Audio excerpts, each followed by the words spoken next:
কেবল খাবার হিসেবে নয়, বহুকাল আগে থেকে রসুন ওষুধ হিসেবে ব্যবহৃত হয়ে আসছে। বিশ্বের প্রায় প্রতিটি জাতি রসুনকে বিভিন্ন অসুখ থেকে নিরাময়ের জন্য ব্যবহার করে আসছে। প্রাচীন গ্রিকরা তাদের দৈনন্দিন জীবনের অনেক ক্ষেত্রে রসুনের ব্যবহার করত।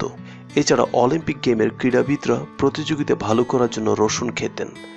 প্রাচীন চীন ও জাপানের রসুনকে উচ্চ রক্তচাপ কমানোর ঘরোয়া উপাদান হিসেবে ব্যবহার করা হতো। ভারতে হৃদরোগ ও ঘাটে ব্যথা প্রতিরোধে দীর্ঘদিন ধরে রসুন ব্যবহার হয়ে আসছে।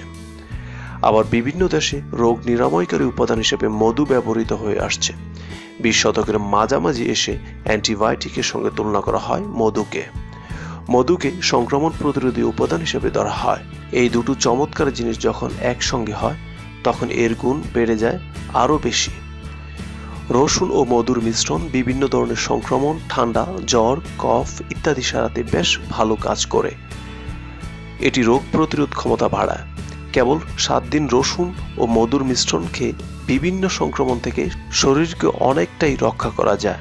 জীবনধারা বিষয়ক ওয়েবসাইট রাইজ আর্থ জানিয়েছেন মধু ও রসুনের এই মিশ্রণটি তৈরির প্রণালী। উপাদান: একটি মাঝারি আকৃতির বয়াম, মধু, 3 থেকে 4টি রসুন। খোসা ছাড়িয়ে কোয়াগুলো বের করুন। প্রণালী: প্রথমে বয়ামের মধ্যে রসুনের কোয়াগুলো নিন, এরপর এর মধ্যে মধু ঢালুন।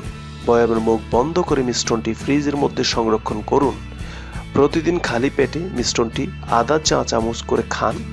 ঠান্ডাজনিত সংক্রমণ প্রতিরোধের জন্য দিনে 6 বার আধা চা চামচ করে এটি খেতে পারেন। এটি সংক্রমণ দূর করতে কাজ করবে। আপনার মূল্যবান সময়টুকু ব্যয় করে সম্পূর্ণ ভিডিও দেখার জন্য আপনাকে অসংখ্য ধন্যবাদ। আর ভিডিওটি যদি আপনার নিকট সত্যি ভালো লেগে থাকে অবশ্যই আমাদের চ্যানেলটি সাবস্ক্রাইব করে আমাদের সঙ্গে থাকবেন।